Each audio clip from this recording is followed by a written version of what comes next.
Deep beneath the frozen heart of Siberia, buried under layers of ancient coal tens of meters below the surface, a strange discovery sent shockwaves through an entire village. But what left Soviet scientists and intelligence officials truly speechless was the sarcophagus's estimated age, over 800 million years old, predating even the age of the dinosaurs. So, what exactly lay inside this impossible tomb? And could this discovery force us to rewrite everything we thought we knew about human history? So fasten your seatbelt as we dive into today's mystery. But first, you'll have incredible luck if you like, and subscribe before this video ends.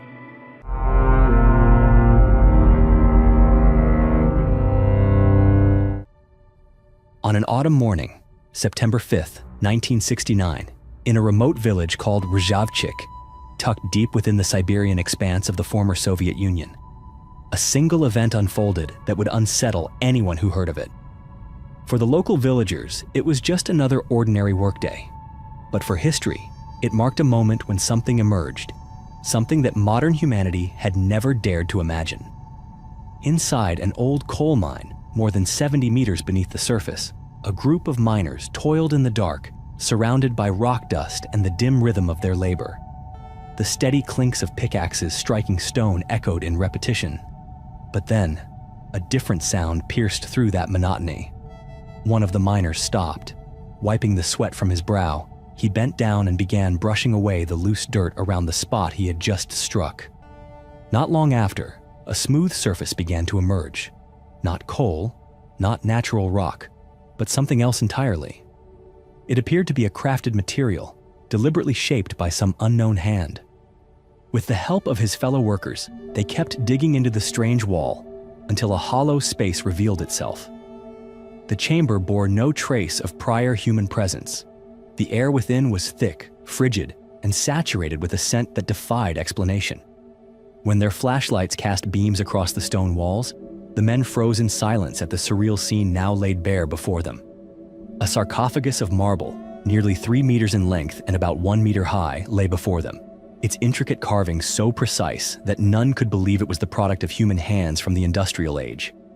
The head of the mine immediately notified local authorities, but for the miners, imagination had already slipped beyond restraint. Some whispered of ancient treasure or a long-buried royal relic. Others feared their discovery would be seized by the state without so much as an explanation. Caught between excitement and apprehension, a spontaneous decision was made. They would open the sarcophagus themselves, without waiting for orders from above. When the marble lid of the sarcophagus was finally opened, the entire space seemed to fall silent in a moment that defied description. The miners stood frozen, overwhelmed by the scene before them. Inside the sarcophagus lay a young woman, motionless in a state of perfect preservation, as if she had only just drifted off into a short slumber.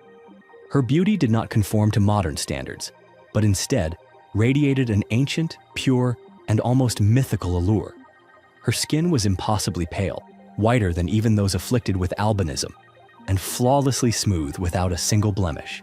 Her long, wavy hair, a deep shade of brown, cascaded gently across her shoulders and down her back. It was a form of beauty that could not be compared to any known ideal of contemporary humanity. But what truly left them breathless was not just her appearance, it was the flawless condition of her body. She was submerged in a transparent pink liquid which enveloped her form like a protective veil.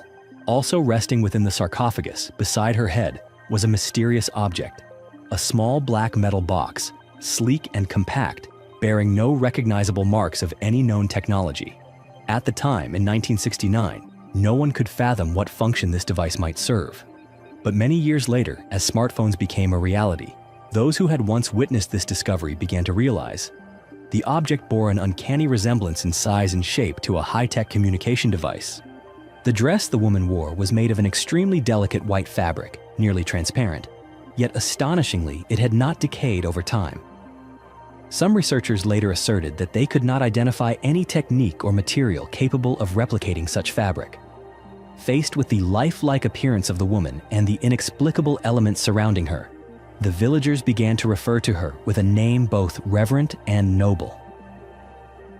Princess Taisun, drawn from the name of the Taisel district where the sarcophagus had been unearthed.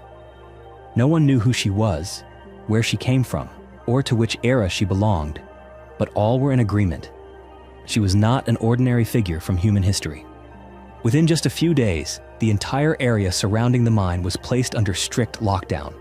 A red military helicopter carrying senior Soviet officials descended on the site as if a full-scale military operation were underway. The villagers were ordered to leave the scene immediately. Warnings were issued about an unidentified biological threat. The miners who had seen the body inside the sarcophagus were summoned for private interviews, and no one ever learned what they had been told, or what they had revealed. Meanwhile, efforts to extract the sarcophagus from the earth began at an accelerated pace, but then came a significant obstacle. The sarcophagus was heavier than anything they had ever dealt with.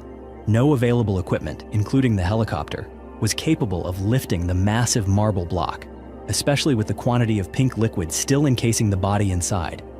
The only viable solution was to remove the liquid entirely and store it in specialized containment barrels for separate transport. And it was at that precise moment, when the pink liquid was slowly siphoned out drop by drop, that the transformation began. The flawless white skin of the woman started to change color. Within minutes, that pale radiance turned to a dull gray, then darkened further until her body appeared bluish and lifeless. The vibrant sense of presence that had once stunned everyone was gone. The sarcophagus was then transported to the city of Novosibirsk for further analysis, along with the barrels containing the strange pink fluid. A team of the Soviet Union's top scientists was assembled to analyze the woman and the strange pink liquid. Among them was a professor from the Institute of Paleontology, who would later confess that, in all his years of research, he had never encountered anything remotely like this. Yet what shocked the scientists most was not the state of the body, but the results of the dating process. Radiocarbon analysis yielded no usable data. Samples taken from the fabric of her dress, from the pink liquid, and even from the marble surrounding the body all lay beyond the measurable limits of conventional testing. The returned values were so extraordinarily high that they fell completely outside the operational range of their equipment. The scientists were forced to turn to more advanced techniques, including geological layer analysis from the site where the sarcophagus had been found, molecular readings of the liquid, and isotopic evaluation using rarer radioactive elements. After weeks of testing and cross-referencing data, the final result left the scientific community stunned. The geological age of the coal layer from which the sarcophagus had been unearthed was estimated at roughly 800 million years.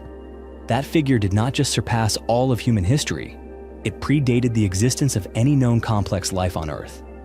Even the first dinosaurs only emerged around 230 million years ago. If this conclusion was accurate, then the woman in the sarcophagus could not possibly belong to any historical timeline we've ever understood. Immediately, existential questions erupted within the scientific community. Was this proof of an advanced prehistoric civilization that existed long before the Cambrian period? Or was she perhaps an extraterrestrial being?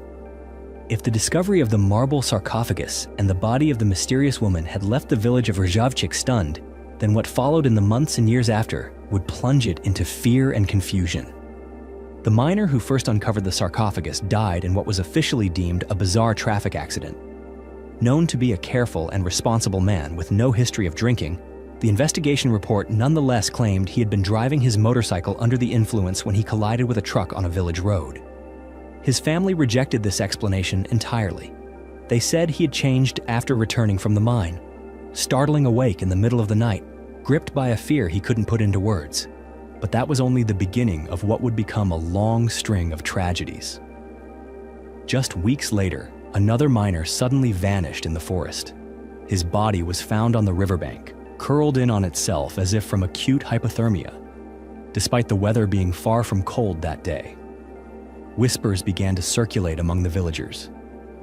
The curse of the sarcophagus, they called it. And each passing year seemed to lend credence to that belief, as more people connected to the 1969 incident met with untimely ends. By 1973, just 4 years after the discovery, the Soviet military unexpectedly descended upon Tysel district. They sealed off the entire forest surrounding the old coal mine with 3 rings of steel security, erected checkpoints on every trail, and strictly forbade locals from entering the newly declared restricted zone. Only years later, through rare and fragmented testimonies, did pieces of the truth begin to emerge. A geologist who had participated in the early analysis of the so-called princess would later recount that during the summer of that same year, Soviet special forces discovered 2 more sarcophagi near a lake a few kilometers from the original mine site. Both were carved from white marble, identical in design to the first, and each contained a body preserved in the same strange pink liquid, just as perfectly intact, just as otherworldly. Everyone involved in the excavation or subsequent study of these sarcophagi was forced to sign non-disclosure agreements. Some were abruptly transferred to distant posts. Others simply disappeared. The research documents, scientific reports, and even physical samples of the pink preservation fluid vanished from national archives as if they had never existed. Some of the scientists who once had access to the case, though none dared speak publicly, believed that the pink liquid within the sarcophagus might have been a form of ultra-advanced biological preservation fluid. It was something far beyond the reach of current technology. Not only did it keep cells intact for millions of years, but it also preserved the appearance, elasticity of the skin, the sheen of hair, and even the structure of soft tissue. This led many to lean toward the theory that the Tsul princess came from a civilization that once existed on Earth, only to vanish mysteriously before recorded history ever began. Supporters of this theory have labeled it a pre-human civilization, one that might have thrived hundreds of millions of years ago, even before the age of the dinosaurs. They argue that there may once have been a society with scientific and technological capabilities far beyond what we possess today.